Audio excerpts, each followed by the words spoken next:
Shangwe na vigelegele kwake Yesu. Praise the Lord.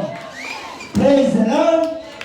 Kwa hivyo nashukuru hii nafasi na wakati huu kukaribisha kila mmoja wenu kwenye neno la siku ya leo. Wewe ambaye tuko naye hapa, wewe pia ambaye tunapata kwa mtandao wetu. Kwa hivyo karibuni kwa neno na Mungu atubariki na tende mema. Asante sana na karibu. Thank you. Bwana asifiwe. Ninashukuru Mungu kwa sababu ya hii nafasi. Ninajua ni nafasi nzuri kwako wewe ukitegea vizuri. Ninajua utabarikiwa. Kweli mambo ni mengi. Kuna kitu ambayo siku ninaona kama iko, lakini unajua wakati mwangaza inakuja inaleta mambo mazuri. Asante, tumefundishwa vizuri. Hata na wewe kama Yesu alisema kama uko na masikio usikii, lakini kama huna, wewe ni wewe. Kila wakati kuna watu wako hapo mbele yako, na ni lazima hiyo nafasi uitumie. Kama hutaitumia, shauri yako, kaa na ujinga wako. Wewe unajiona kama uko na hekima, lakini kaa na ujinga wako. Ukitaka kukaa, wewe utakuwa sasa ukiona marundurundu wakati wale wengine wanaona mwangaza. Okay, wa leo ni kiwa mhubiri wa leo. Ninashukuru Mungu kwa hii nafasi. Tena nashukuru Mungu kwa sababu ya neno lake, sababu namjua neno lake ndio mwangaza. Hata leo nataka tujue Psalms 105. Kwa nini hiyo neno lake ndio mwangaza unayemulikia miguu yangu? Yes, 119:105. Alafu tutasonga kwa sababu Mungu ni mwema na Mungu anataka tujue mengi. Wakati tuko dunia hii, unajua dunia hii tuko ndio tulipewa tumbo ya kuweka chakula. Kwa hivyo lazima utafute chakula. Yes, 119:105. Yes. Psalms chapter 119 verses 105. And the Bible says, "Your word is a lamp to my feet and a light to my path." Amen. Bwana asifiwe sana. Hebu angalia vizuri. Lazima mimi nimulikiwe na neno ndio niweze kuona. Na nikimulikiwa na neno, ukweli mimi kila wakati nitakuwa nikiona mbele. Nikirudi kidogo, wakati mtu anamulikiwa na neno inaanza from Genesis to Revelation. Kwa hivyo ukiangalia neno, usiangalie Biblia inasema ni maneno kidogo hapa na ingine inaendanga hivyo. Kwa hivyo lazima wewe unamulikiwa hapa, unamulikiwa pale ndio uweze kuendelea. Ukiangalia wakati tulikuja kwa Yesu, tulipata neno. Baada ya kupata neno, ukiangalia wakati tu ulihubiriwa, ukachika hilo neno, ulikuwa rafiki wa nani? Hebu angalia vizuri. Watu wengine siku hizi hataki kuniangalia vizuri. Siku hizi unaangalia wengine wanaangalia chini kwa sababu wewe unajua una mengi. Mbeleni ulikuwa unaniangalia na macho mawili kwa sababu ulikuwa hakuna kitu yako ungekula. Hata ulikuwa unatamani hata macho yako ulikuwa naona inaweza kuona mbele. Lakini wa leo ukiangalia utaki kuniangalia sana. Unaniangalia ukiwa naangalia chini kwa sababu kuna kiburi iliingia mahali pale. Wakati ule nilikuwa nakuhubiria, ulikuwa unaniona kama malaika. Hata huku hautaka kutoka karibu na mimi. Ngoja sadi hata kuniona. wengine nakaa hata siku nyingi, hata kasimu, hata hello, how are you? Hata kasimu. Unajua ni kwa nini? Sasa hivi nimekuwa adui. Kwa sababu nimekusomea neno, unaona hiyo neno, ai, hiyo neno ni kali. Watu wengine wananiambia neno hilo ni kali. Lakini wakati ule ulikuwa unanisikiza, ulikuwa na haja nami. Hata haijafika jioni bila kunisalimia. How are you? How was your day? Sasa hata salamu. Hata kuna wengine hawajanipigia. Kwa sababu unajua utashindwa utaniambia namna gani. Unajua ni kwa nini? Kwa sababu nami nikihubiri unaona kama nimekuja vita. Mimi hapa sikuja vita. Ile neno ambaye nataka ujue. Ukiangalia wakati ule, hata ukiniona kwenu, Mungu anasema tumepona. Kuniona tu kwenu, tumepona. Kuja kwenu hata ulikuwa unahubiria, ulikuwa unasema nimeona Yesu. Lakini saa hii hata kuniona, hapana, unajua ni kwa nini? Biblia yangu nataka nianze mahubiri na mahali nilianza kuhubiri, kwa hivyo ndio saa hii nimeingia kwa sababu hiyo ingine sitaingia, niliingia na ukanitoa huko, ukaniambia msirudi kwetu leo. Nataka tusome Romans 10. Ndio nianze kuja kwenu. Kwa sababu wakati nilikuwa huko kwenu mliniona nikihubiri. Hata miujiza ikatendeka, wewe ukapona. Hata miujiza ikatendeka, ukaona mambo mazuri. Miujiza ikatendwa na ikaendelea kutendwa. Ngoja siku hilo ulipata the first miracle. Kutoka hapo ukajua wewe umetoka. Kaanza kulipa, Yesu wangu anitosha wapi? Na ni kidogo tu. Haya, tuanze verse 11.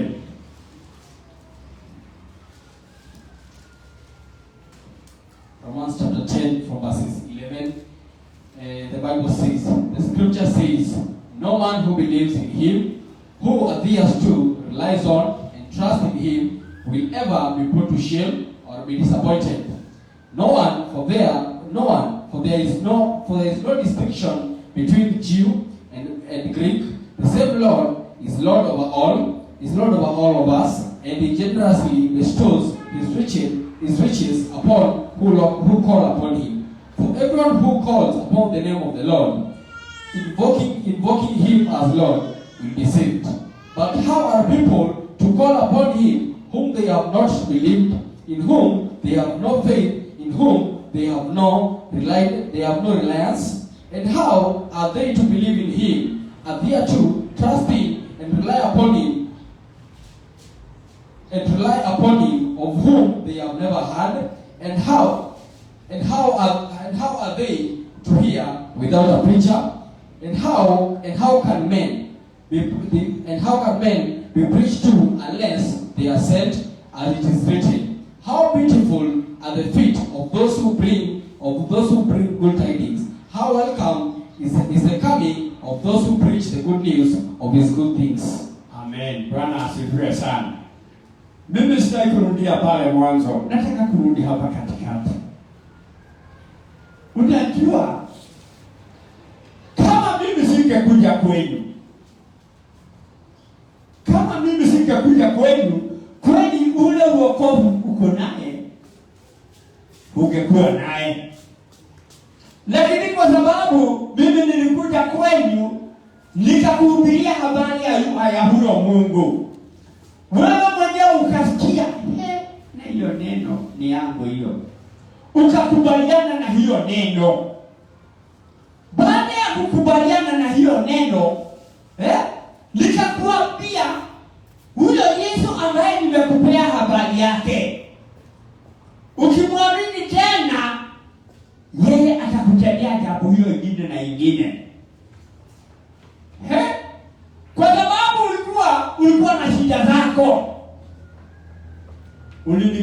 Ulinikubali kama malaika wa Mungu.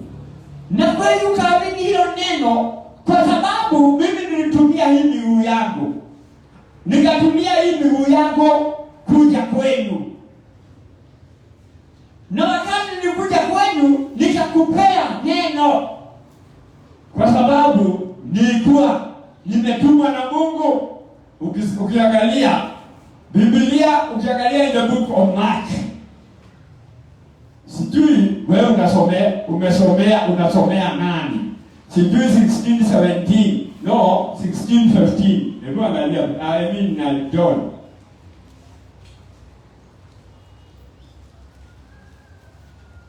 John, Mark ndio mzuri, ndio itasema hivyo. John, Mark soma Mark 16:15 ndio usikie vizuri. Yote inasoma hivyo, lakini soma hiyo 16:15 inasomaje? Mark chapter 16 from verses 15, and it says, and he said to them, go into all the world and preach and publish openly the good news of the gospel to every creature of the whole human race. Yes. Verse 16. He who believes, who adheres to and trusts in and relies on the gospel, and whom it sends forth and is baptized will be saved from the penalty of death.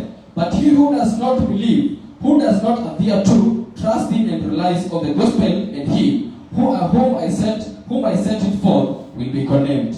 And these attesting signs will accompany those who believe in my name. They will drive out demons. They will speak in new languages. They will pick up serpents, and even if they drink anything deadly, it will not hurt them. They will lay their hands on the sick, and they will get well. So, amen. Bwana asifiwe sana. Nataka uniangalie ili nikuje kwenu. Nilikuwa nimesoma hiyo maandiko. Enda ulimwenguni kote ukahubiri Injili. Enda. Kwa hivyo mimi nikatumia miguu yangu kwa kwenda au kwa kuja huko kwenu, na nikajipatia masaa ya kuja huko kwenu, na nikafika huko kwenu, na nikahubiri neno ile mzuri, au neno ukaisikia hilo neno. Wakati ulisikia hilo neno, ikakwambia tuhubirie watu na tuwabatize. Wale watakataana na hilo neno, Biblia watakuwa tayari wamejihukumu wenyewe au wameshahukumiwa. Na tena nikaambiwa, angalia vizuri, mimi mwenyewe ambaye nilikubali kutumwa, nikaambiwa na hizi ishara sitaandamana. Hebu shika vizuri, ndio usije wewe ukajifanya ng'ombe ukakamuliwa ni Shetani. Hizi ishara sitaandamana. Kwa hivyo hakuna kitu inaketi na mimi. Hizi ishara sitaandamana, ni kitu itaandamana. Na hii miujiza itaandamana na wale ambao wanahubiri na Bwana asifiwe sana. Kwa hivyo si ukiketi, neno halusema uketi, inasema na hizi ishara zinaandamana. Kwa hivyo ukiketi mahali moja, unaumia kama watu wale wengi. Tena hii miguu ambayo inapeleka Injili mahali pale, kweli ni ya kufurahiwa. Angalia leo watu siku hizi, kwa sababu waliokoka. Hebu angalia, kuna magonjwa ya miguu. Ukiangalia siku hizi ni kama sababu yako miguu yako hutumii kwenda kufanya ile kazi Mungu alikupa wewe. Wewe unatumia miguu yako kwenda kufanya mambo mengine. Wewe naye unakutana na adhabu. Unakutana na adhabu ya Mungu. Bila Mungu alitaka hiyo miguu yako itumie. Asina wale hizi ishara zitaandamana. Hakuna ishara zinakaa na mtu. Hapana. Itana zote zinaandamana na wale ambayo wanaenda kupeleka injili. Wale wanaenda kupeleka injili. Ukiwa wewe upeleke injili, utakaswa mguu. Angalia wale watu ambao hawahubiri wako na shida ya miguu.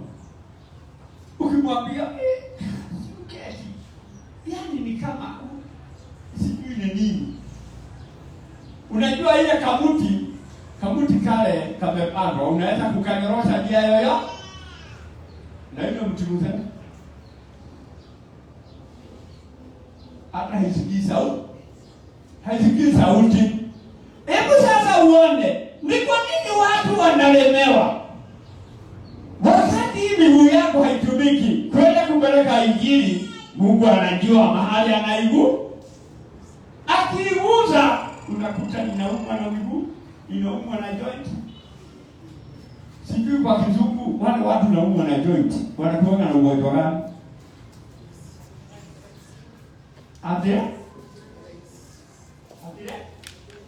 Arthritis. So you are arthritic.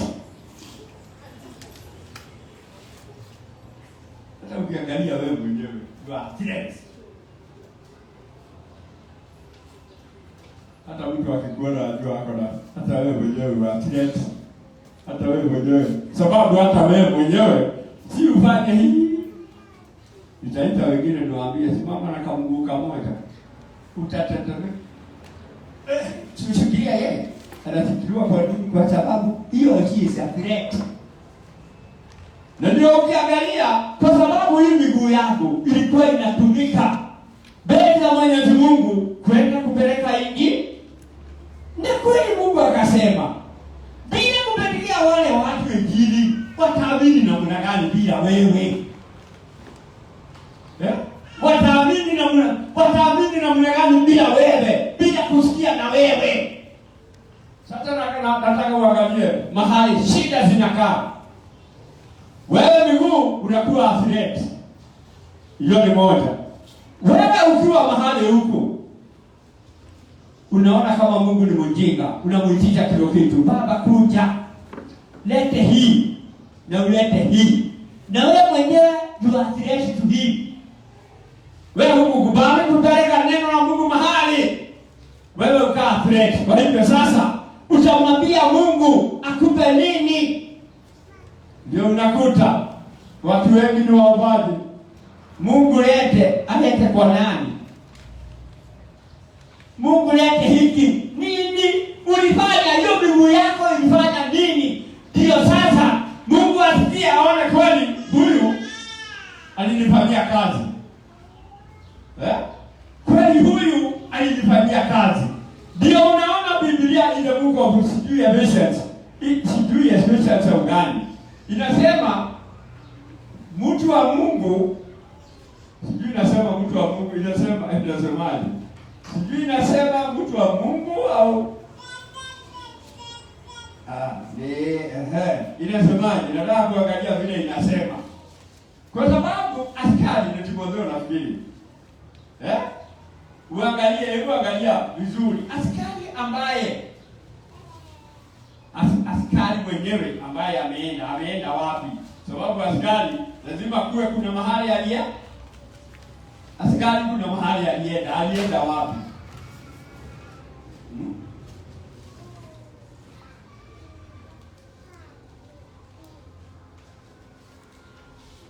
Alienda wapi? Nataka uangalie yeye mwenyewe alienda wapi. Lazima kuwe kuna mahali. Sijui inakuwa gani? Askari ambaye ameenda vitani haishi kwa mali yake mwenyewe. Hakuli mali yake mwenyewe, yeye anakula mali ya nani? Hiyo mali anakula ndio naangalia mahali iko. Sababu hiyo ndio kuna haja naye. Askari wachana na hiyo sababu itatupea nafasi hiyo nyingine. Hebu angalia vizuri. Wewe ni wewe ulishika neno. Baada ya kushika neno, ukiangalia the first day, ulikuwa unataka tu kupilia watu wenu. The first day, wewe wakati ulishika neno, wewe ulikuwa na haja tuhubirie watu wengi, na ukweli ukawa unataka. Hata ukiangalia ulikuwa unanihitaji sana tuende tuhubirie watu wengi, kwa sababu wewe mwenyewe kuna ile miujiza ulikuwa tayari umeshapokea. Hata na wewe ukiangalia ukaniintroduce kwa familia yenu ili nipeane neno huko. Uliona kweli vile Mungu anafanya. Wewe mwenyewe baada ya kukaa ukanyolewa kazi, ukafutwa kazi ya kuhubiri, ukaambiwa sasa shughulikia mambo yako. Hebu angalia, shughulikia mambo yako. Kwa hivyo wewe ukaanza kushughulikia mambo yako. Mimi wakati niliokoka, kuna kitu Mungu aliniambia. Na wakati aliniambia hiyo jambo, ukweli hata juzi nilikumbuka. Nikaona kweli kuna mambo mingi huwa ambaye inakosekana. Kwetu kukawa na kiangazi, na kukawa na shida, na kukawa na magonjwa. Wakati magonjwa ilikuja kwetu, sisi tukaomba Mungu. Mungu hatujaona kama hii, na hatujaona majanga kama hii. Mungu utatulehemu. Mungu aliniambia wakati wewe ulirudi hapa, kwa hivyo nilikufanya wewe uwe wa hapa kwa familia. Naye Mungu mwenyewe akafunga kila mito, shida zikawa hapa. Kwa hivyo ni mtoto huyu akiota kutugojeka, yule mwingine kanagojeka. Ikiwa hata gojeka, ng'ombe inagojeka. Ikiwa hiyo, yani tukawa ni watu wa boma. Mungu akaniambia wakati uliwacha kazi yangu, ukaanza tu kazi yako. Kutoka hapo nami nikakuashiria. Wakati nilisikia hivyo, mimi siku sita nilienda kama ile wimbo, ati ni nani nitatuma aende akanipikie. Wimbo inasema Musa hakusita, aliamuka na akasema, akamwambia Mungu, mimi ndio nitaenda. Wakati mimi nilichomoka kwa nyumba, Alisa yule dada, kwetu kulikuwa kumekaushwa. Na ndio unaona wale watu wa Mungu wamekaushwa, kwa sababu saa hii wewe nilidalinda mali yako, nilidalinda. Wewe yuko hapa, wewe una kazi nyingine.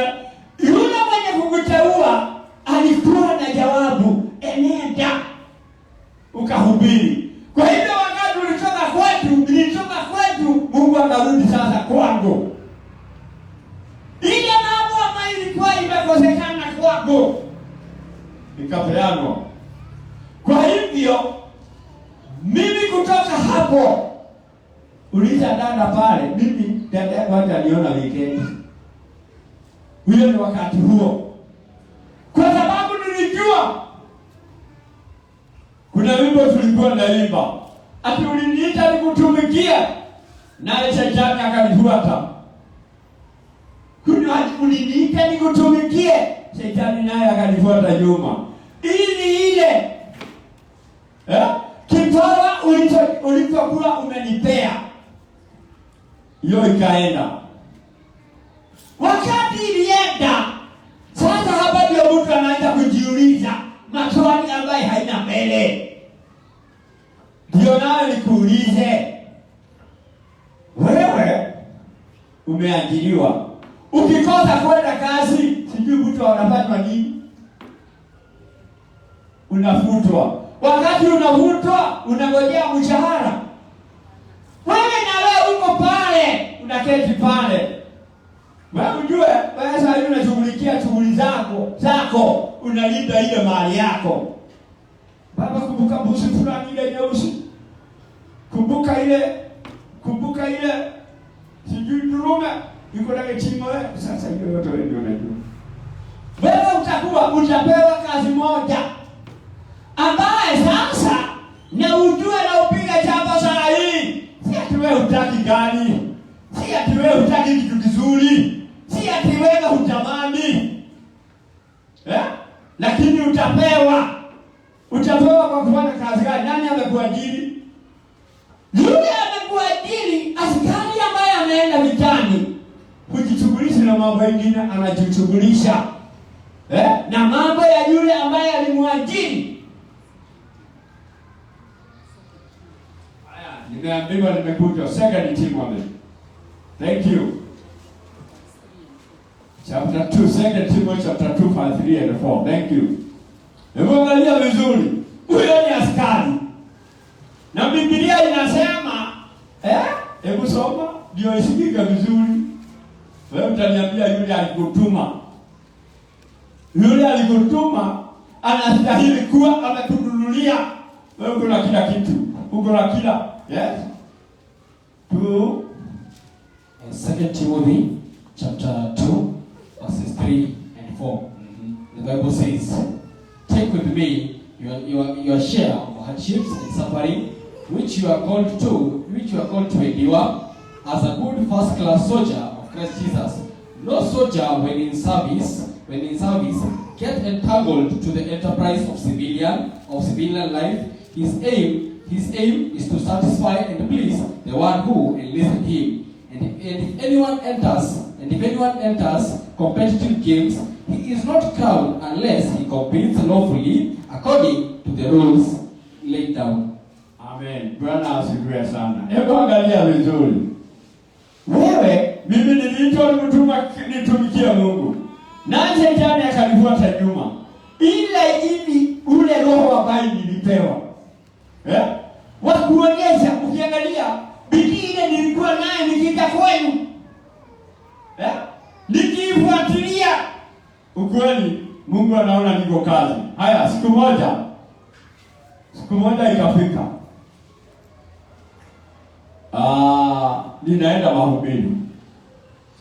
Wakati ninaenda mahubiri, nilikuwa na ile kahoni speaker na betri ile ya lori. Ninaenda kuhubiri. Wakati ninaenda kuhubiri, nikawekwa ni matatu. Unajua from point A to point B ni shida. Sababu lazima ubebe hiyo betri. Nikafika pale. Kufika pale, nikachukua ile betri na kahoni speaker kangu na Bible. Siko na mfuko kwa sababu ndio ninaenda kuhubiri. Nikaweka vitu hapo. Kuvuka barabara na hiyo betri. Nikasikia nimechoka. Na hata nikaulizwa kwa mawazo, hii ndio itaenda na chocho. Nikaketi hapo. Nikamwambia Mungu, hii betri imekuwa msiba. Hata kuibeba ni kazi ngumu.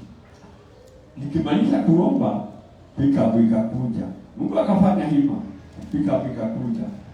Mhubiri, unaenda kachocho? Nikabebwa. Nikaenda nikahubiri. Kutoa hiyo betri mahali pale, kufika mahali tulikuwa naenda kuingia kijiji kidogo. Ilikuwa naye kazi. Nikasukuma na betri nikafika. Usiku huo ndio nikaambia Mungu, kubeba hii kitu ni ngumu. Mimi ukinipa kakari, nitafurahi sana. Ukweli wa mambo, Mungu mwenyewe aliniitika usiku hiyo. Akaniambia, kwa sababu umeomba ya kubeba viongozi vyako za kwenda kuhubiri, gari nitakupea. Nilipigia Yesu makofi. Wewe ni muombaji, unaomba siku 10. Yes? Unaomba ni ya nini? Hiyo gari unaitisha ni ya nini? Ni ya kufanya kazi gani? Ni ya kubeba mimi na familia. Tukienda wapi? Ndio ukiangalia hata maombi yenyewe haitajibiwa mwaka huu, hata mwaka ujao, na ujaribu kufast. Inabaki siku ngapi? Mwaka huu ishe. Ndio tarehe 16. Inabaki 49. Usikule kitu mwaka yote. Fast mwaka yote. Hata ukifika mwisho wa mwaka utakuwa ukisikia historia ati kuna gari. Wewe kwani Mungu ni kihe yako unamwita gari. Hata umejaribu. Lakini umefanya kazi gani? Ni watu wangapi ambao wamekombolewa? Ni watu wangapi ambao wamesikia neno na wewe? Kwa sababu askari aliye vitani. Hebu soka Biblia uone. That is 1 Corinthians chapter 9 verse 10. Yaani uangalie hawa ambao wanafanya hiyo kazi, hawa ndio wanalipwa. Hawa wengine watalipiwa nini?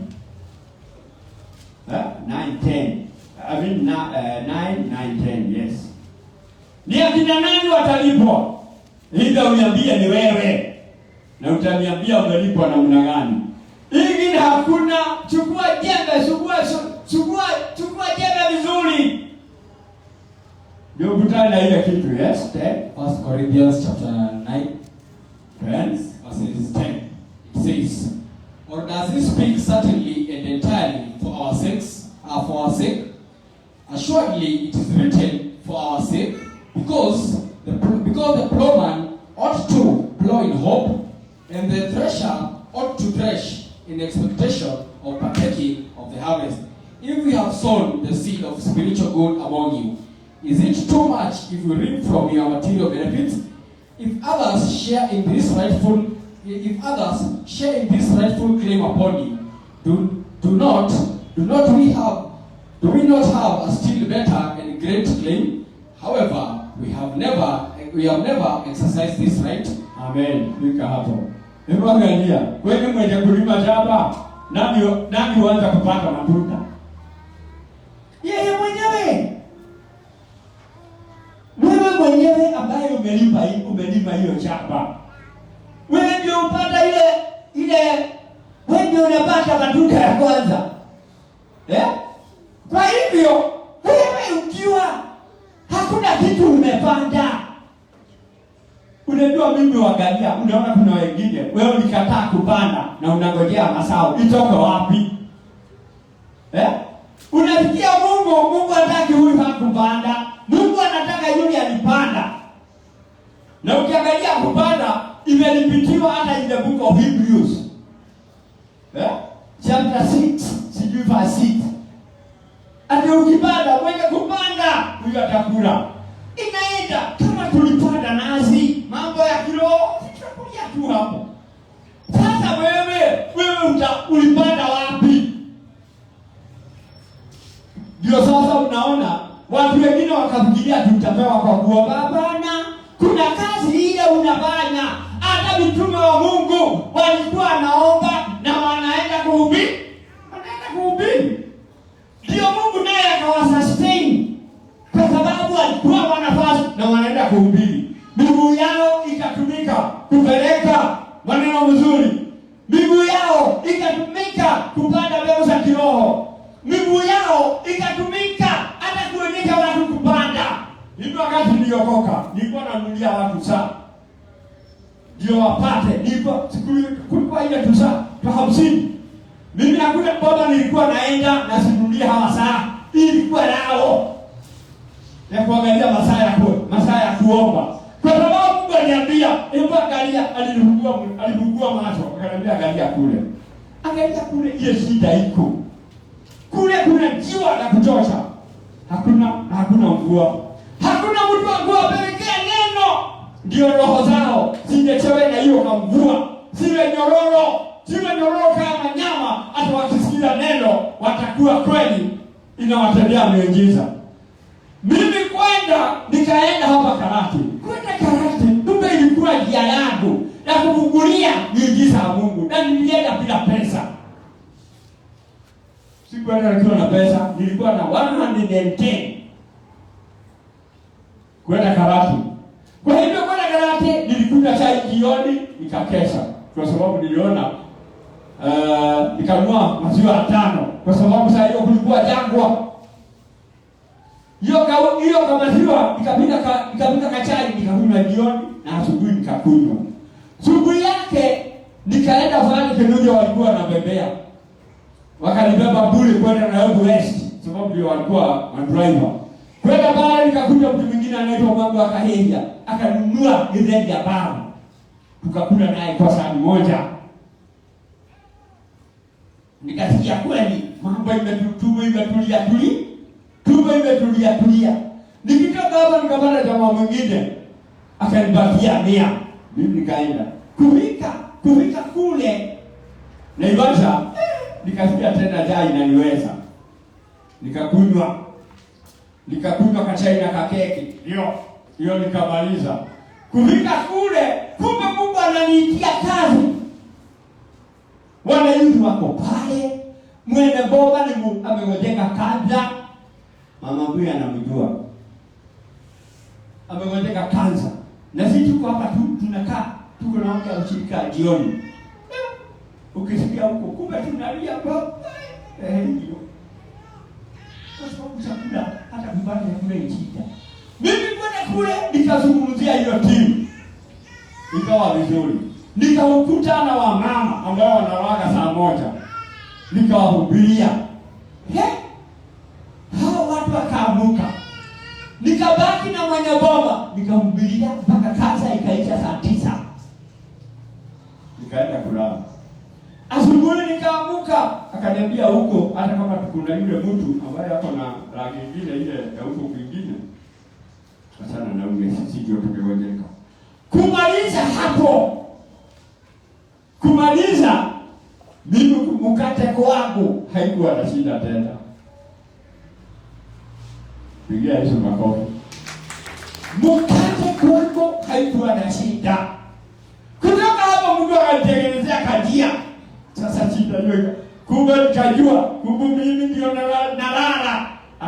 Arabu ikifika jioni mbulete. Na hakuna kazi ile nilifanya. Nikaenda hapo na hapo, sikuwabii yote. Baada ya kwenda hapo na pale, Mungu akaniambia saa hii nitakupea gari. Na ukweli, kwa sababu nilionekana, nimejua ile kazi niliitiwa. Ukweli, baada ya kufanya hiyo kazi, sikuishiwa naishiwa. Baada ya kufanya, na tunataka tuangalie wengine walifanya kazi kama mimi. In the book of Chronicles chapter 17 from verse 1. Walifanya kazi. Uone, kulikuwa na shida ambayo haieleweki. Kila mtu alikuwa analia shida. Ni kama saa hii sijui corona. Ni corona hakuna kitu yangu ili affect. 2 17 from verse 1. Yes. 2 Chronicles chapter 17 from verses 1. And it says, Jehoshaphat, his son, reigned in Asa's head and strengthened himself against Israel. And he placed forces in all the fortified cities of Judah.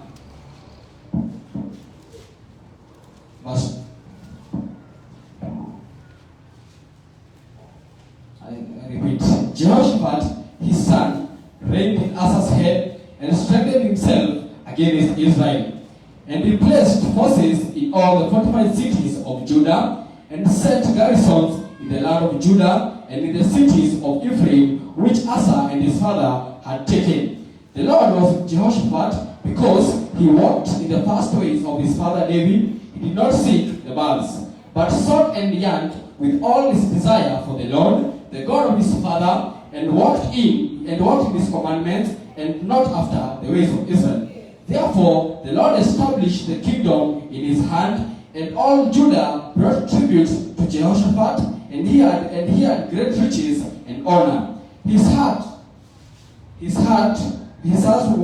was cheered, and his courage was high in the ways of the Lord. Moreover, he took away the high places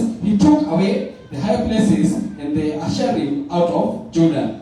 Verse 7. Also, in the third year of his reign, he sent his princes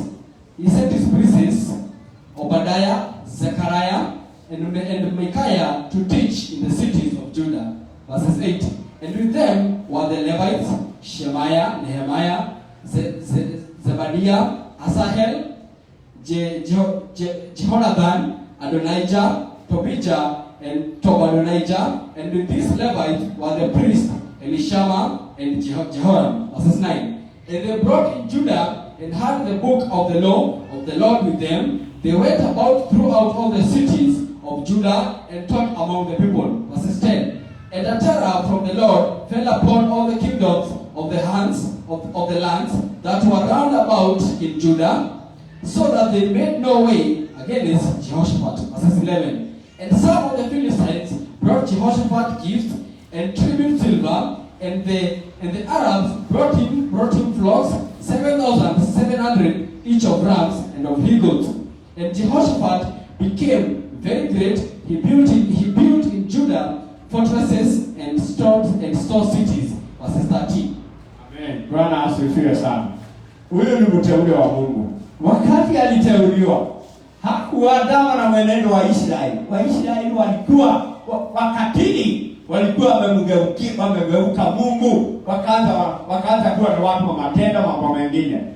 Ndio hata walipochukua usukani, akaingia ota zile zilikuwa huko, akaweka askari ili kuwe sasa na ulinzi.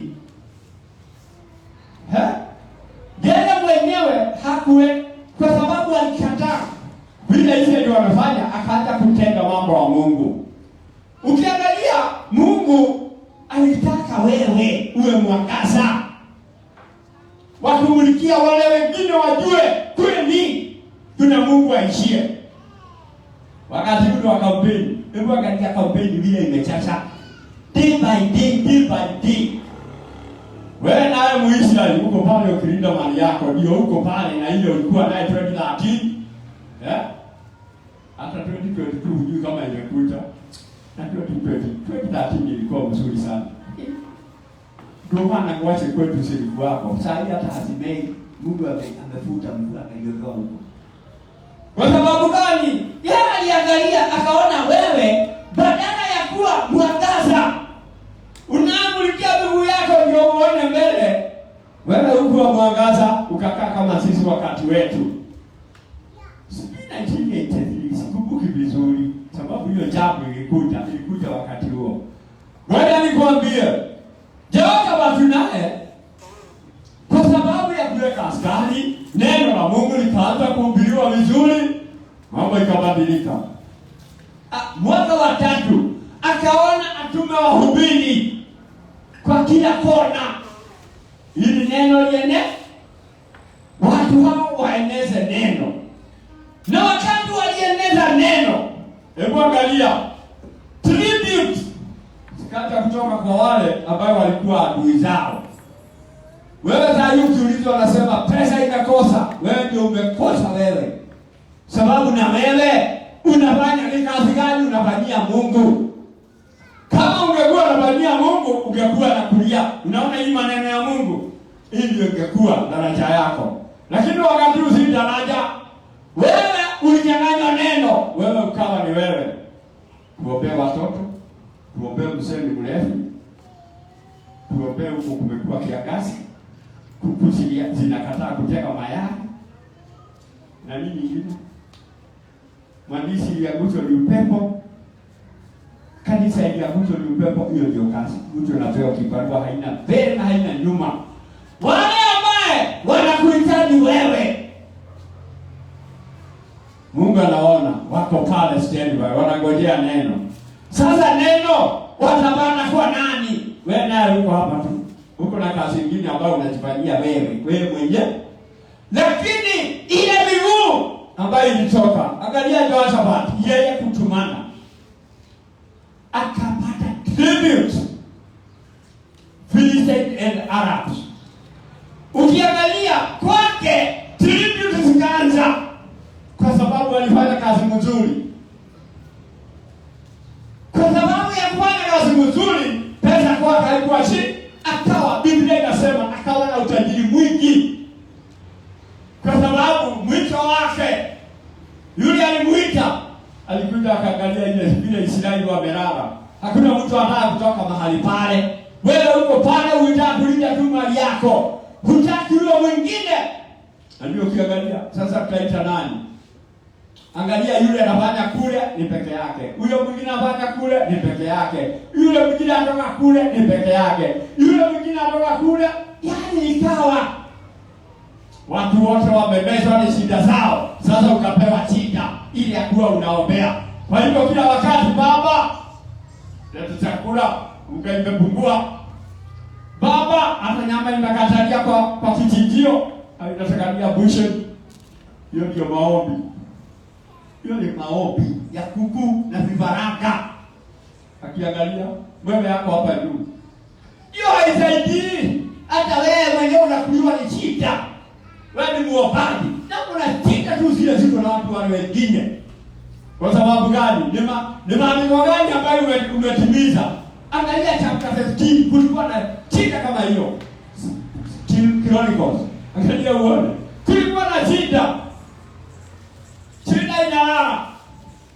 Na inakufunga pale chapter 15 verse 1. Sasa kama angalia vizuri, kulikuwa na shida kama hiyo. Second Chronicles chapter 15 from verses 1, and it says, the Spirit of God came upon Azariah, son of Oded. And he went out to meet Asa and said to him, hear me, Asa, and all Judah and Benjamin. The Lord is with you while you are with him. If you seek him, inquiring for and of him, craving him as your soul's first necessity, he will be found by you. But if you become indifferent and forsake him, he will forsake you. Verse 3. Now for a long time Israel was without the true God, without a teaching priest, and without a teaching law. But when they in their trouble turned to the Lord, the God of Israel, and in desperation earnestly sought him, he was found by them. Verse 5. And in those times, there was no peace to him who went out, nor to him who came in, but great and vexing afflictions and disturbances were upon all the inhabitants of the countries. Verse 6. Nation was broke in pieces against nation, and city against city, for God ceased and troubled them with all sorts of adversity. Verse 7. Be strong therefore, and let not your hands be weak and slack, for your work shall be rewarded. Verse 8. And when Asa heard these words, the prophecy of Oded the prophet, he took out courage and went and put away the abominable idols from all the land of Judah and Benjamin, and from the cities which he had taken in the hill country of Ephraim, and he repaired the altars of burnt offering of the Lord, which was in front of the porch or vestibule of the house of the Lord. Verse 9. And he gathered all Judah and Benjamin, and the strangers with them out of Ephraim, Manasseh, and Simeon, for they came over to Asa out of Israel in large numbers, when they saw that the Lord his God was with him. Verse 10. So they gathered at Jerusalem in the 3rd month of the 15th year of the reign of Asa. 11. And they sacrificed to the Lord on that day from the spoil which they had brought 700 oxen and 7,000 sheep. Verse 12. And they entered into a covenant to seek the Lord, the God of their fathers, and to yearn for him and all their heart's desires with all their soul. 13. And that whoever would not seek the Lord, the God of Israel, should be put to death, whether young or old, man or woman. 14. They took an oath to the Lord with a loud voice, shouting and trumpets and with comments. Amen. Bwana asifiwe sana. Angalia Asa, yeye anaongoza kikosi. Alikuta mambo imekuwa ngumu. Akaambiwa Mungu atakuwa pamoja na wewe wakati uko pamoja na yeye. Wakati huo ukimtafuta yeye atapatikana. Kulikuwa na wakati mwingi, kulikuwa na Mungu, hakukuwa na Mungu wa ukweli. Hakukuwa na Mungu wa ukweli, kulikuwa na nani? Watu walijua hakuna Mungu wa ukweli. Watu ile kitu ibaya hakuna Mungu wa ukweli, shida. Shida zenyewe zinakuwa dama. sina kuchika, sina kuunga pengo, unalia machozi kwa sababu ya shida. Hasa ukimwangalia hakutumilia ule ujumbe, akachika hiyo ujumbe. Akajaribu kufuatilia. Hata yeye mwenyewe ukimwangalia vitabu vingine hata naye alitumana ndio injili ihubiriwe kwa kitabu kingine, wacha hivi. Kuhubiriwe ndio mambo iwe sawa. Ndio kuhubiriwe watu hao washike neno, ndio sasa mambo iwe poa. Baada ya watu kuona mambo inakuwa vizuri, wakakuja kwake kwa wingi. Wakamwambia tumeona Mungu wako pamoja na wewe. Wale ndio hii haikusema kule watu walitumwa. Ukiangalia version nyingine kuna haya alitumana ndio injili ijulikane. Wale watu walikuwa karibu na yeye na yeye wakatumwa huko, wakaenda wakahubiri, ndio watu wakaanza kujitokeza. Watu walianza kujitokeza wakiona kweli Mungu ako pamoja na Asa. Na ukiangalia wakatoa, wakasema, wakaapa yule ambaye hatafanya hii na hii lazima uawe. Toka hapo enda wakati wa Jona. Sitaki usome. Jona mwenyewe alifikiria otherwise. Nataka uone na wewe sijui utajipa jina gani. Hata kama yeye ni mama, utajibandika jina gani? Jona. Unajua ukitaka kujibandika. Yona alikuwa ameambiwa kwenda ukahubirie wale watu. Yeye akajipa shughuli, hataki. Hebu angalia, yeye hataki. Hebu angalia hasira na hasara. Wewe unafikiri wale watu wamepata hasira na hasara hapa ni wangapi? Kwa sababu Yona wakati aliambiwa kwenda Nineve, alikuwa bana. Aliingia kwa meli aende Tarshishi. Mahali angepata pesa wapi? Alipata. Kuna kitu kama hiyo. Mpaka wakati alitimiza vile Mungu alikuwa anataka. Akajaribu wakaomba, akawaambia wewe ni nani? Akasema mimi ni Mnasari. Na wewe ukichikwa, wewe ni nani? Nimeokoka. Mimi ni wa Yesu. Ngoja utajua hivyo ndio wewe umejifunga. Hiyo mimi ni wa Yesu. Na kwa nini uko hapa? Ni kutorokea uso wa Mungu. Utatorokea uso wa Mungu. Akawaambia sasa, nyinyi ndio mpate heri, nitupeni huko. Unajua alikuwa atupo huko ndio amalizi. Mungu akajua sitakubali umalizike mali za watu. Si mali zilienda. Angalia mali za watu. Sijaribu kutupwa. Sababu meli ilikuwa inataka kuakula kwa sababu ya huyu na mwana tani. Wakati naye Mungu akaweka samaki tu hapo, sababu alikuwa anataka wewe na wewe utokee mahali. Samaki kameza. Akiwa ndani ya samaki siku 3. Alikuwa anaomba, na wewe utaomba fadhili ya Yona. Hapo ndio alikuwa anaona kama hiyo samaki kufunga mdomo ameisha. Basi akabika ndile. Yani Nineve akahubiri. Baada ya kuhubiri ulisikia vita tena ya Yona. Wewe ujue vita yako iko hapo. Wewe ulienda sasa. Wewe ukiangalia hata ile kundi mnakutana nayo inakuwa ni masaibu tu. Kwa sababu masaibu inaingilia wapi? Wewe unataka kutoroka ile neno la Mungu, endeni ulimwengu. Endeni ulimwengu kokote mkahubiri. Hiyo sio nangi mtu yule anatoka aende pale. Aende akahubirie wale. Kwa sababu wale wako na shida zao. Hebu niulizeni mimi ndio najua watu wako na shida. Watu wako na shida. Wameenda huko na huko, wamekosa mwenyewe. Sasa ukienda kuwakutana wao, unakuta Mungu wako pamoja na wewe. Na hizi ishara, sababu unahubiri kwa sababu na hizi ishara.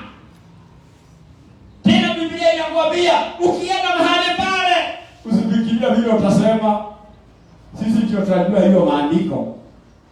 Ukifikirie, ukienda pale unasaidia mtu. Baada ya kusaidia mtu, kesho anakuja na mwingine. Kuna mahali niko saa hii. Sitaki kukwambia sababu nikukwambia utatuma ujumbe huko na useme shetani ashindwe na nyinyi na mchindwe na mlani. Kwa sababu ya uhubiri. Tulianza na watu wawili watatu. Sasa tuko more than 10. Hata wengine ambao nilikuwa na wahitaji waje. Juzi wakanipigia simu. Wewe ukienda huko unatuambia mapema, sisi tutakuwa ndio tunaanza hiyo mahubiri. Na dereva hapo ana nafasi. Lakini sasa wanaenda wakiona. Mungu hapo pamoja nami. Wale walikuwa wanafula miguu kwa sababu ya kupeleka mshenene, sasa hivi hawafuli. Sababu nimewaambia. Wale walikuwa wanaumwa na vigo, sasa hivi hawaumwi. Wale walikuwa sijui na shida ya hii na hii, sasa hivi hawana. Wewe unaona Mungu ni ananidhani. Wewe ndio unaisha. Wewe unaisha tu na unaendelea kuisha. Kuna ile mingine tulikuwa naimba. Ukiwa hakuna kazi unafanya, hata huko hutakuwa na kazi gani? Ulipewa kazi gani? Hiyo mahali nimesoma. Hawa ndio majemedari walikuta kweli neno imeharibiwa. Hakuna uhubiri. Waisraeli hataki mtu akahubirie mwingine. Watu walikuwa pale na makusanyiko yao. Lakini ukweli wa mambo ndio sababu hakukubaliana. Yeye akaenda akafanya. Ukimalizia hiyo chapter utakuta vile tofauti Mungu alimuinua. Ukimalizia chapter 14 ya Asa alipata miujiza ambaye hajapata. Chapter 15 akapata miujiza, lakini wakati alianza kurelax. Chapter 16 Asa alirelax. Akajua sasa hapana. Si lazima tutumainie Mungu. Si lazima tutume watu wakahubiri, you can relax. Akapewa miguu, akakubali sasa mishene. Hebu angalia kukubali mishene hapo. Miguu ikamletea shida. Miguu ikamletea shida.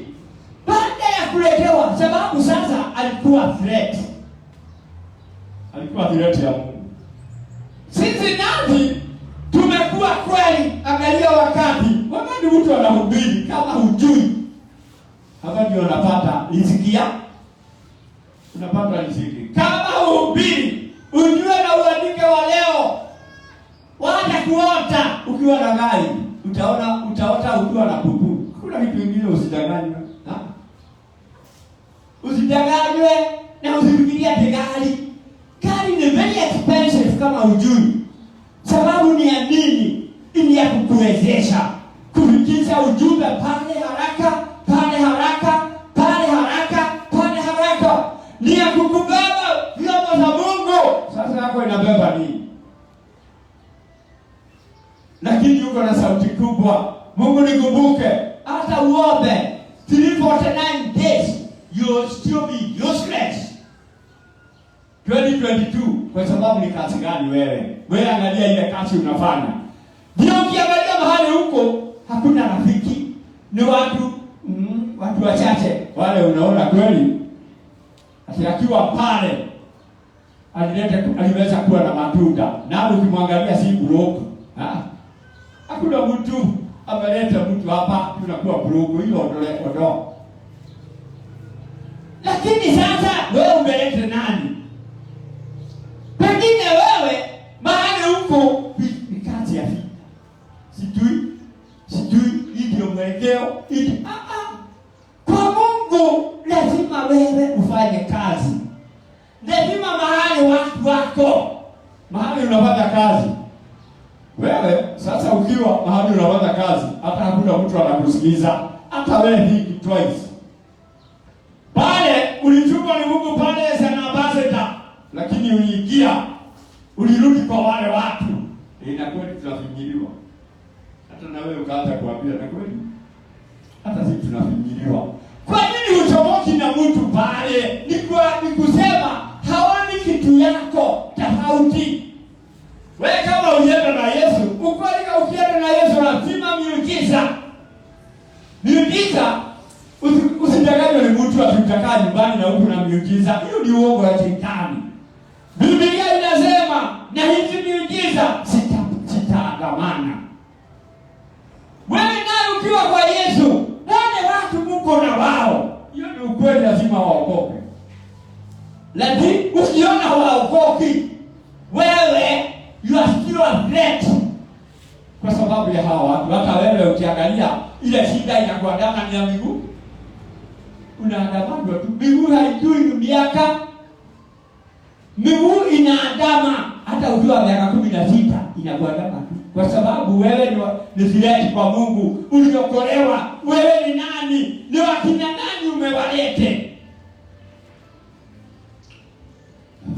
Biblia inabuko ati alikuwa anarudisha watu wengi katika nyumba. Ni Maraki. Yes. Sijui Maraki tu.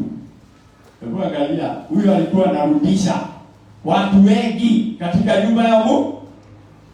Ya Mungu, na leo utaniambia ni wangapi umelete. Ndio sasa ukae kwa kona pale. Ukae pale kwa kona. Ukingojea miujiza.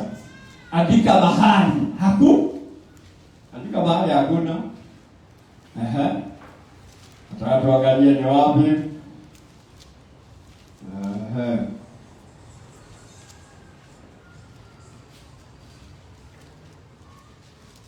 Haya, chapter 2 verse 6.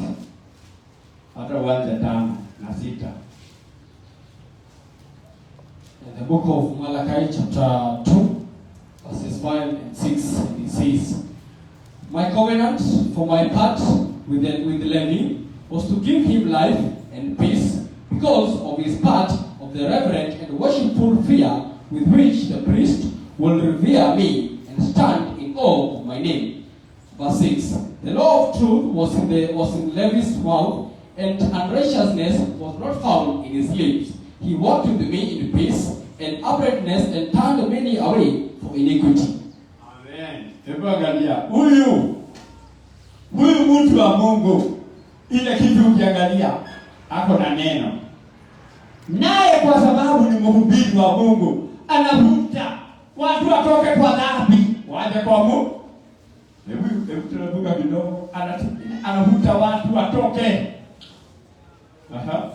Verse 7 it says, For the priest lips should stand and keep pure the knowledge of my law, and the people should seek, inquire for, and require instruction at his mouth, for he is the messenger of the Lord of hosts.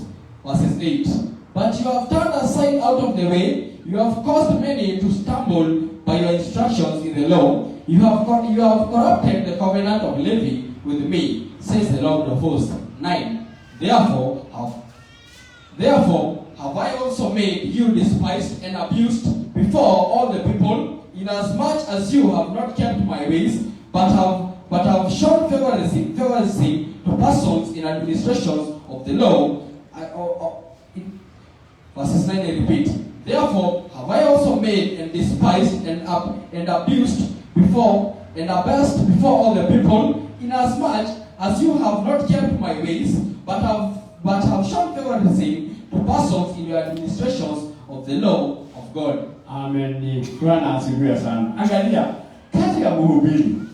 Yeye si kuonyesha watu makosa yao, warudie Mungu. Kazi rahisi, kazi nzuri sana. Unaambia wale kazi yako ni kwenda kukutana. Siku moja nitakualika tu twende na wewe. Tukienda na wewe ndio utajua. Kama sikuenda, hiyo kazi haiko. Kama wewe hukuenda, hiyo kazi haiko. Utaitisha Mungu nini? Utamwambia umechinja kwa maharagwe yako ukilimia mashamba. Mungu sasa bariki chapa. Ndio unaona mambo inakuwa ngumu.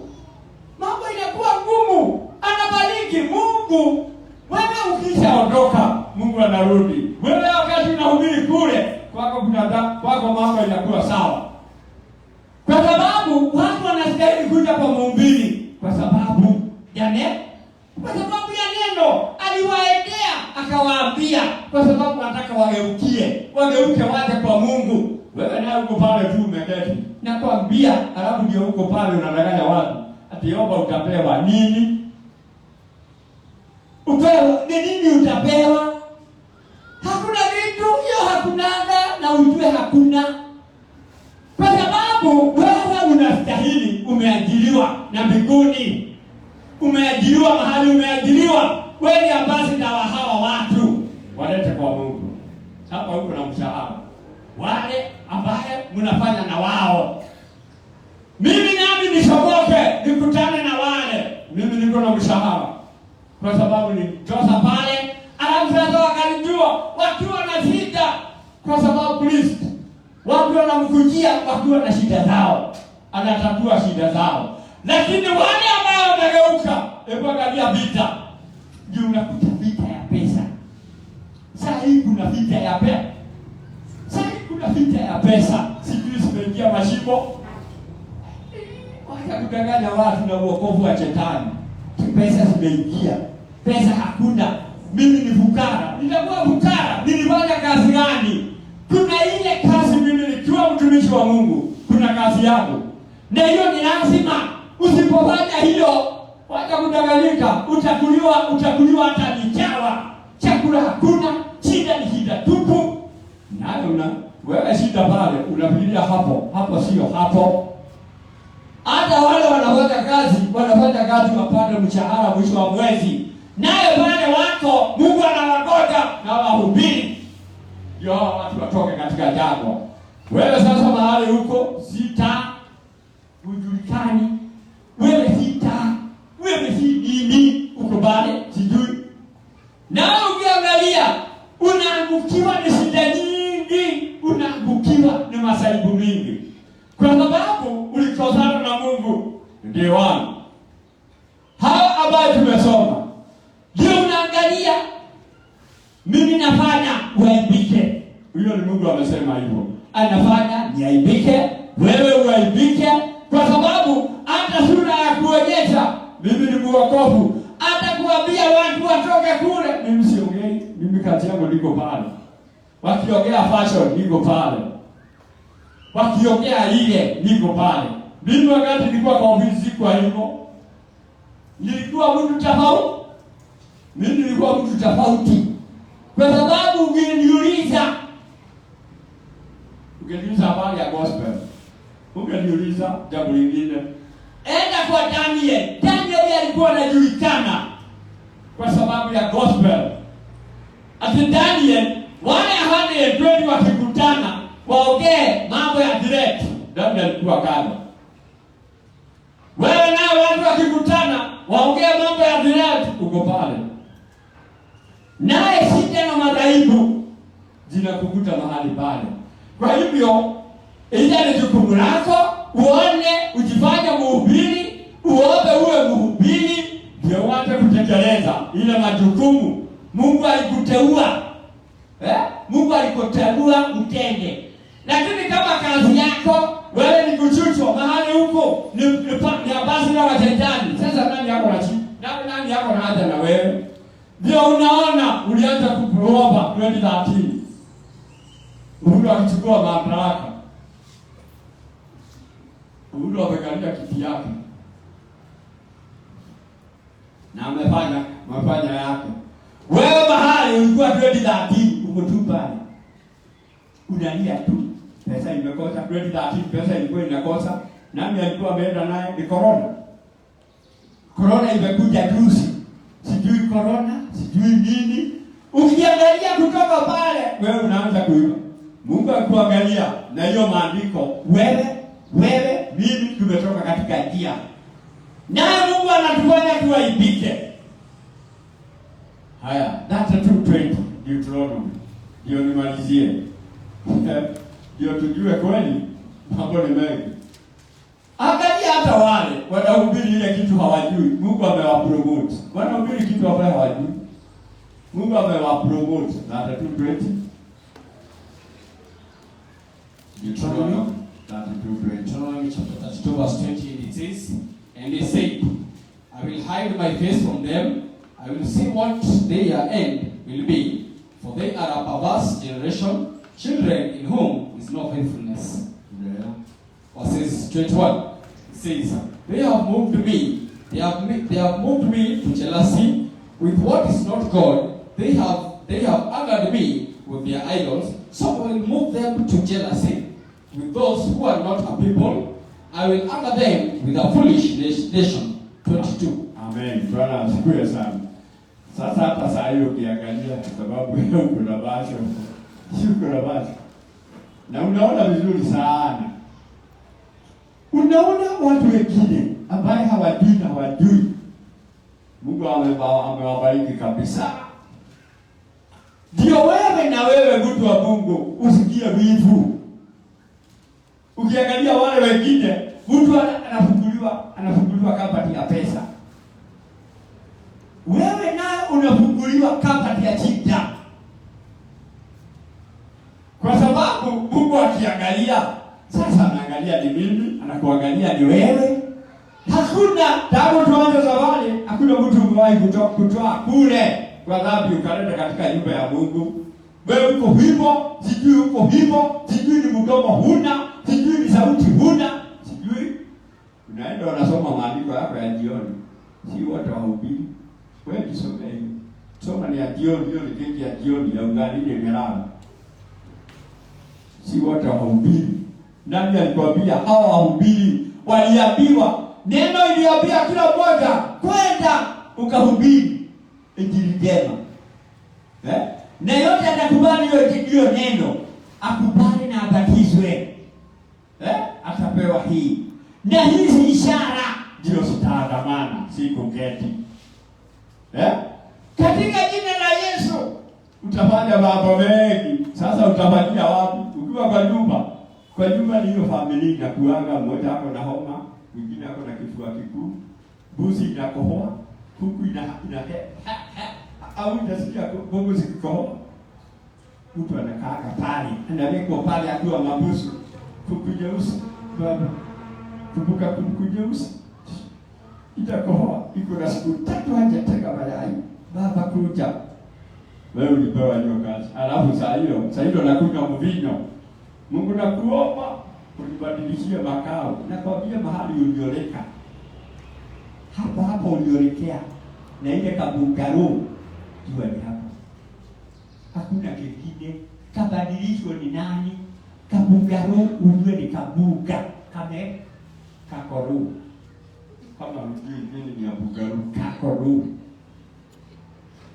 Uko pale. Ukipiga kelele, Yesu kuja utahamisha huko. Awapeleka wapi?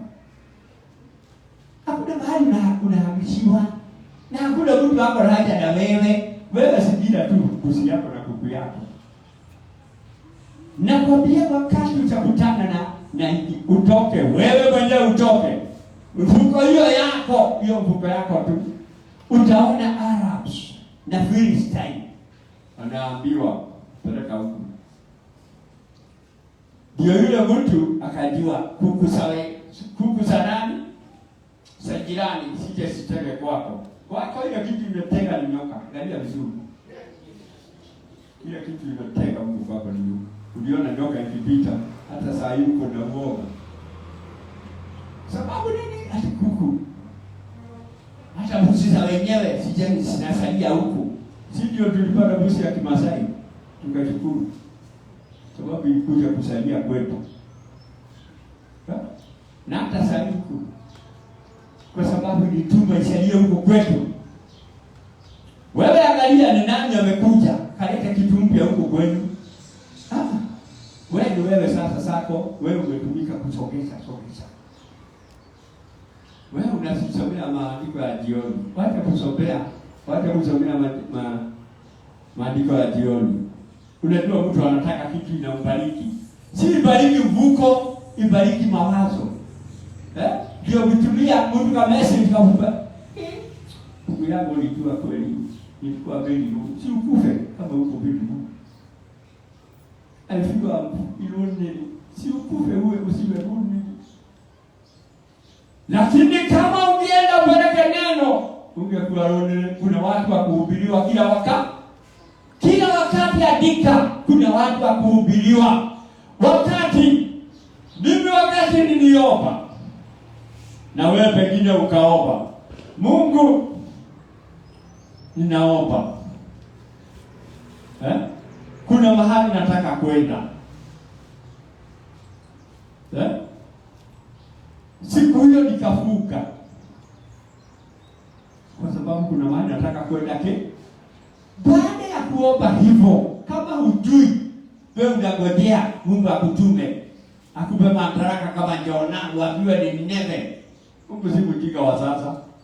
Wewe tunakutuma Nineve ndio utoke. Ni mimi ndio mhubiri mkubwa wa Nineve.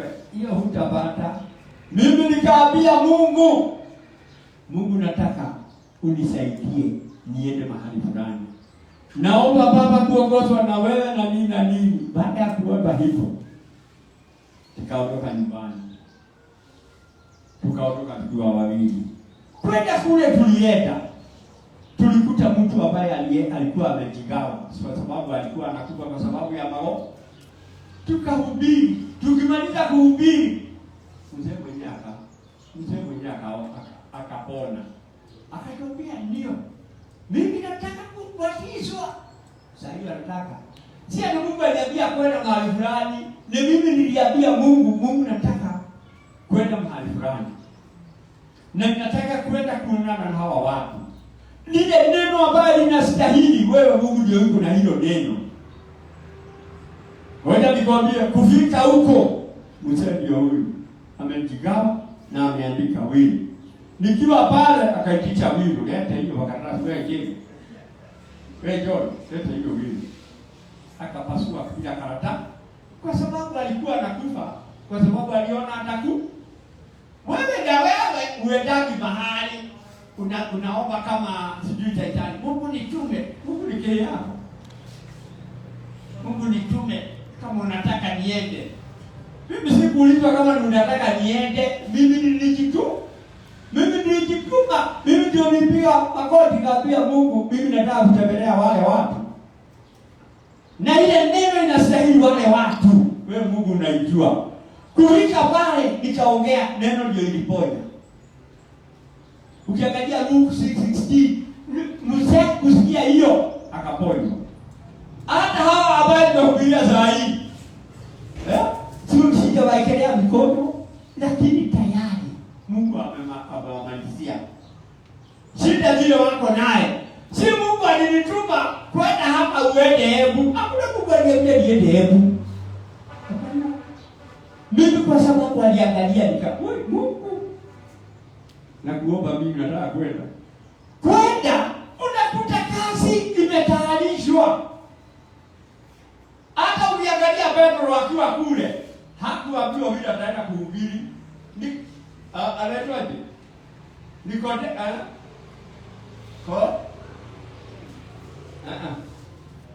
Yule anaitwa Cornelius. Aliambiwa yeye alichotezewa ni neno, ni ndoto. Alikuta Petro akamwambia, akaona ndoto, akaona vitu natoka kula. Akaambia Mungu kwa nini sikula hiyo? Akaambiwa ile kitu Mungu ametengeneza usifanye kiwa kibaya. Kwa hivyo sasa mimi nakuta watu wengi mfano watumwe, mtatumwa ni nani wewe? Kutumwa, utatumwa, umeshajituma, alafu unangojea kutumwa. Angalia kwa maandiko vizuri. Umewahi kutumwa, alafu zaidi unangojea kutumwa. Wewe ndio utajitayarisha ukaona watu wenu, utapiga makoti ukaenda ukaona watu wenu.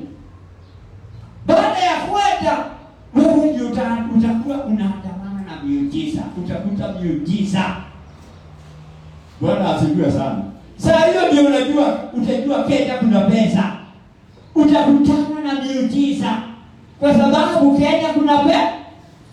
Sio wale watu sio shida. Una boss yule ambaye utaongea neno lake. Huyo ndiye atajua kila kitu. Kwani Yehoshafatu alikuwa anajua hao watu wanakuja? Alikuwa anajua? Yeye ni kukutwa. Alikutwa ni hawa kwa sababu wakati hawa watu walipeana injili, watu wote walio kama sasa mtu wa juzi akaniambia, "Wacha. Ni mtu nimejaribu au tumejaribu kuhubiria." Amenyamaza. Sasa yeye mwenyewe ananiambia, "Wacha hawa. Hiyo nyumba itajaa na ya." Kwa hivyo wakati utakutisha mabati mbili, ulipe 10. Nikikutisha mabati mbili, una times 5. Kwa sababu hiyo nyumba lazima ipanuliwe. Hiyo nyumba lazima ipanuliwe. Hiyo ni kitu iko tayari. Na Mungu wako, kumbe watu nilikuwa wamekosa mtu wa kuambia ne. Na wengine wako hapo. Wanasinzia. Mtu anasinzia. Mungu lete nini ujue sasa. Kama hujaenda kuhubiria mtu, wewe ujue kwenda kwa shamba ukalime kama mimi. Lakini sina ngojea miujiza ya Mungu utaraja na wewe kwa kope kwa du. Kwenda kwa duka mapema badala ya kungoja miujiza. Ulifanya nini? Fanya hiyo kazi. Mungu arudi kwako na miujiza yake. Lakini nyingine hakuna. Mungu awabariki na watendee mema. Thank you. Atupigeni tuwaje makofi. Ningependa tumatishie kwa maombi. Mungu wangu shemele, asante kwa wakati ambao umetupatia. Asante kwa kuwa umeweza kutukangamanisha hapa sisi sote. Asante pia kwa wale ambao wametufuata kwa njia ya mtandao wa Baba. Basi sina watu dhambi, tunaomba kusamehewa na wewe Mungu Baba. Na pia sina watu dhaifu, hatuna nguvu, bali tunaomba kupatiwa nguvu ni wewe Mungu Baba. Mungu Baba, ni asante kwa kule ulituwezesha kufika mahali hapa salama salimini. Na ni asante kwa kuwa tulianza ibada hii, tukaanza kukusifu, tukaanza kufanya mambo haya na yale mengine, na pia tukalisikiza neno lako Mungu Baba. Na yote Mungu Baba tunasema ni asante Mungu Baba. Bwana, ni asante kwa neno hili ambalo tumepokea kwa siku ya leo Mungu Baba. Mungu Baba, lile ambalo limebakia ni kwa ajili yangu mimi na yule mwingine kuweza kulitendea neno hili maanani, na pia kuweza kulipalilia ili baadaye Mungu Baba tuweze kupata natija za neno hili Mungu Baba. Mungu Baba, ninakushukuru kwa sababu ya mchungaji. Ninaomba ukazidi kumpatia nguvu, ukazidi kumuongezea Mungu Baba hekima, na pia ukazidi kumpanua kimawazo ili akija kusimama mahali hapa wakati huo mwingine na pia za nyakati zingine ukaweza kumsaidia, akaweza kutuzungumzia na kuweza kutuhubiria ile neno ambalo litanisaidia katika njia za hapa na pale, kwa sababu ulileta neno katika dunia hii ili neno hili liweze kuniokoa mimi na yule mwingine kutokana na changamoto za hapa na pale Mungu Baba. Na Mungu Baba, tunaendelea hai Mungu Baba, sifa na shukrani zitakurudie Mungu Baba. Niasante pia kwa wale ambao wametupata kwa njia ya mtandao Mungu Baba, na pia wale ambao labda hawakuweza kufika siku ya leo kwa sababu za hapa na pale na sababu za hizi na hizo zingine Mungu Baba. Wacha wakati huo mwingine ukawazisha kufika mahali hapa Mungu Baba. Na hata Mungu Baba, tukienda kuanza wiki hii ambayo tumeanza siku ya leo Mungu Baba, ninaamini kwa kila mmoja wetu utaweza kumsaidia, utaweza kubariki Mungu Baba katika zile kazi zote ambazo tulikuwa tukizifanya. Wacha Mungu Baba ziweze kuwa ni kazi zinazohitajishwa na jina lako Mungu Baba. Tukitoka mahali hapa ninaamini kwa tunazingira na nguvu na uwezo wako Mungu Baba. Hata tukiomba kuweza kufikisha hapa Jumapili nyingine, tutafika mahali hapa na tutasema ni asante Mungu Baba. Na hata Mungu Baba, hivi sasa tunaelekea mwaka huu, tunaelekea nyakati za uchaguzi Mungu Baba. Na kwa sababu wewe tayari unajua yule kiongozi ambaye anahitajishwa na jina lako, na yule kiongozi ambaye anafaa watu wako Mungu Baba. Wacha wakati huo ukifika, wewe mwenyewe utaamua yule ambaye atakaingia katika usukani Mungu Baba. Hivi sasa Mungu Baba, tunaombea amani katika nchi yetu Mungu Baba.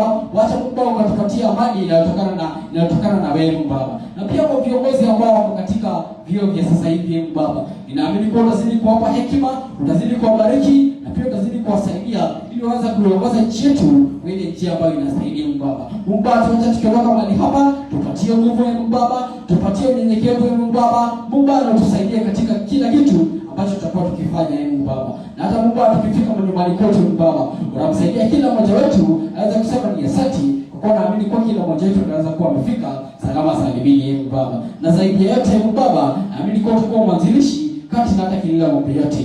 Na zaidi ya yote, wacha mapenzi yako yatimizike. Yesu Kristo ndiye mkombozi wa maisha yetu, ipoza tunaomba na hata kuamini. Amina.